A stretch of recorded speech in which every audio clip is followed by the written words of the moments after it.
Hello, আসসালামু আলাইকুম। Welcome back to my channel. আমি আজ অনেকদিন পরে আপনাদের সাথে আবার আমার নতুন একটি রেসিপি নিয়ে আমার শাইনাস কিচেনে হাজির হয়েছি। তো আমার আজকের রেসিপি হচ্ছে কই মাছের তেল ঝোল। তো দেখে নেওয়া যাক কিভাবে কই মাছের তেল ঝোলটা তৈরি করতে হয়। তো এখন আমি মাছের জন্য একটু মশলা বানিয়ে নেব। এখানে আমি দিয়ে দিলাম 2 টেবিল চামচ পেঁয়াজ রসুন বাটা, দিয়ে দিলাম লবণ, দিয়ে দিলাম ধনিয়ার গুঁড়ো ও গুঁড়া মরিচ।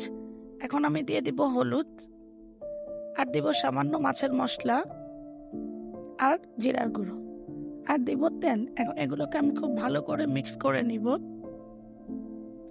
খুব ভালো করে মিক্স করে এগুলোকে আমি এখন মাছের সাথে মিশিয়ে দিই। আর এখানে আমি মাঝারি সাইজের 5টা মাছ দিয়েছি, আর এই মাছের মধ্যে আমি এখন মশলাগুলোকে খুব ভালো করে মিক্স করব, এতে করে মাছের ভিতরেও মশলাটা খুব সুন্দরভাবে যাবে। আমার ম্যারিনেট করা হয়ে গেছে, এটাকে আমি 5 মিনিট রেখে দিলাম। তো এখন আমি চুলায় একটি প্যান বসিয়ে দিব, আর তার মধ্যে তেলের পরিমাণটা একটু বেশি দিব, যেহেতু এটা তেল কই। এখন আমি মাছগুলোকে 2-3 মিনিটের জন্য হালকা একটু ভাজা দিয়ে নিব, এতে করে মাছের মধ্যে যে জুসি ভাবটা সেটা থাকে। খুব বেশি কড়া ভাজা করা যাবে না।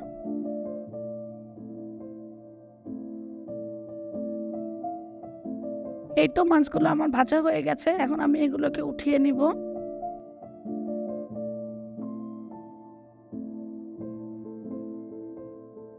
এই তেলের মধ্যে আমি আরেকটু তেল দিয়ে নিব। এখন আমি এখানে দিয়ে দিব বড় সাইজের 2টা পেঁয়াজ কুচি। পেঁয়াজগুলোকে এখন আমি একটু ভেজে নিব। পেঁয়াজগুলো নরম হওয়া পর্যন্ত একটু অপেক্ষা করব। পেঁয়াজগুলো ভাজা হয়ে গেছে, এখন আমি দিয়ে দিব সামান্য লবণ ও দিয়ে দিব কিছু কাঁচামরিচ কাটা আর সামান্য হলুদ। এখন এগুলোকে আমি খুব ভালো করে একটু কষিয়ে নিব। দিয়ে দিলাম সামান্য পানি।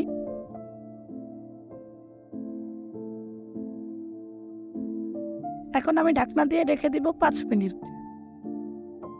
ফিরে আসলাম 5 মিনিট পর, আমার মশলাটা কষানো হয়ে গেছে। এই পর্যায়ে এখানে আমি রসুন বাটা পেঁয়াজ বাটা দেইনি, কারণ যেখানে আমি মাছ দিয়েছিলাম সেখানে আমি পেঁয়াজ রসুন দিয়েছি। তো এই পর্যায়ে আমি এখানে দিয়ে দিব বড় সাইজের 3টা টমেটো, আর টমেটোর সাথে আমি মাছগুলোকে দিয়ে দিব, যেহেতু মাছগুলোকে আমি খুবই হালকা ভাজা দিয়েছি। কষানোর জন্য রেখে দিব। ফিরে এলাম আরো 5 মিনিট পর। মাছগুলো দেখেন কষানোটা অনেকটা হয়ে গেছে, আর টমেটোগুলো নরম হয়ে গেছে। এই পর্যায়ে আমি আর এটাকে চামচ দিয়ে নাড়াচাড়া করব না, হাত দিয়ে নেড়ে দিব। দিয়ে দিলাম আরো একটু পানি, আর মাছগুলোকে সিদ্ধ হতে হবে এজন্য। ফিরে এলাম 10 মিনিট পর। তরকারিটা আমার রান্না হয়ে গেছে। এই পর্যায়ে আমি দিয়ে দিব ধনিয়া পাতা। তো তরকারিটা আমার রান্না করা হয়ে গেছে। আমি আমার তরফ থেকে যতটুকু পেরেছি খুবই সাধারণভাবে আপনাদেরকে তেল কই ঝালটা রান্না করে দেখিয়ে দিলাম। যদি আমার এই রান্নাটি আপনাদের কাছে ভালো লেগে থাকে তাহলে অবশ্যই একটি করে লাইক আর আমার চ্যানেলটিকে সাবস্ক্রাইব করে দিবেন। আল্লাহ হাফেজ।